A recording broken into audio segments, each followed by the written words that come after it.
بسم اللہ الرحمن الرحیم۔ السلام علیکم۔ روزانہ واقعات سننے کے لیے اس چینل کو سبسکرائب کر دیجیے۔ حضرت خالد بن ولید رضی اللہ تعالیٰ عنہ کے انتقال کی خبر جب مدینہ منورہ میں پہنچی تو ہر گھر میں گرام مچ گیا۔ حضرت خالد بن ولید کو قبر میں اتارا جا رہا تھا تو لوگوں نے یہ دیکھا کہ آپ رضی اللہ تعالیٰ عنہ گھوڑا شجر جس پر بیٹھ کر آپ تمام جنگیں لڑے وہ بھی آنسو بہا رہا تھا۔ حضرت خالد بن ولید رضی اللہ تعالیٰ عنہ کے ترکے میں صرف ہتھیار تلواریں، خنجر اور نیزے تھے۔ ان ہتھیاروں کے علاوہ ایک غلام تھا جو ہمیشہ آپ کے ساتھ رہتا تھا۔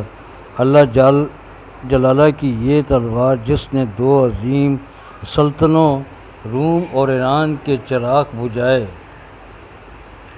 وفات کے وقت ان کے پاس کچھ بھی نہ تھا۔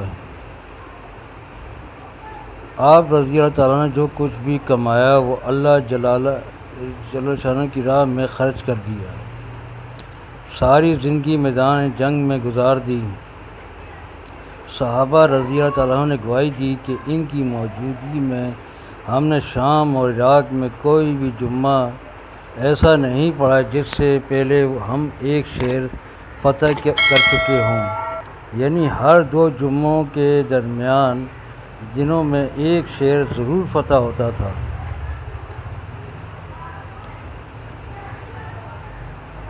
بڑے بڑے جلیل القدر صحابہ نے حضور صلی اللہ علیہ وآلہ وسلم سے حضرت خالد رضی اللہ تعالیٰ کے روحانی تعلق کی گواہی دی۔ حضرت خالد بن ولید کا پیغام مسلم امت کے نام۔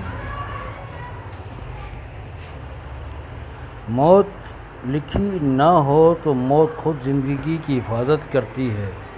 جب موت مقدر ہو تو زندگی دوڑتی ہوئی موت سے لپٹ جاتی ہے۔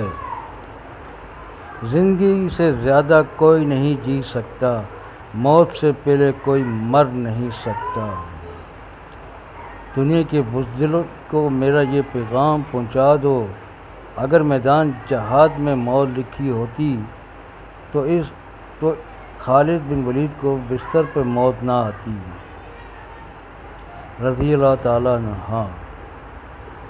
اس پیغام کو اس دور میں ہر مسلمان کو ضرور پڑھنا چاہیے اور خالد بن ولید رضی اللہ تعالیٰ عنہ کے قول کو وقتاً و فوقتاً دہراتے رہنا چاہیے۔ مزید اس طرح کی ویڈیو دیکھنے کے لیے اس چینل کو سبسکرائب کر دیجیے۔